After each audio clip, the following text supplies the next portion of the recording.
तर मित्रांनो हा कांदा आहे फक्त 3 महिन्याचा, तुम्ही बघू शकता. आणि याची ग्रीनरी बघा एकदम टॉप क्वालिटी आहे. आणि आता आपण याला पाणी देतोय फक्त पोस पाणी. आणि याची हाईट बघू शकता एकदम माझ्या कमरेच्या जवळ आलेला आहे हा कांदा. आणि क्वालिटी बघू शकता.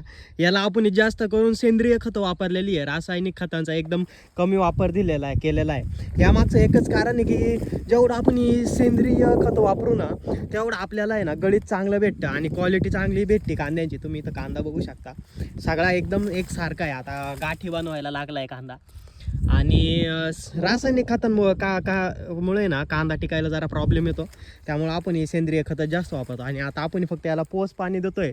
त्याने काय होतं, जेवढं तुम्ही जास्त पाणी देशाल ना तेवढा कांदा आहे ना टिकायला कमी टिकवतो. चला तर कसा आहे कांदा हे नक्की कमेंटमध्ये सांगा. पहिल्यांदाच शेती करतोय शिक्षण झाल्याच्या नंतर. तर नक्की कमेंटमध्ये सांगा तुम्हाला कांदा कसा वाटला, क्वालिटी कशी वाटली. चालतंय, चला बारा द्यावा लागन.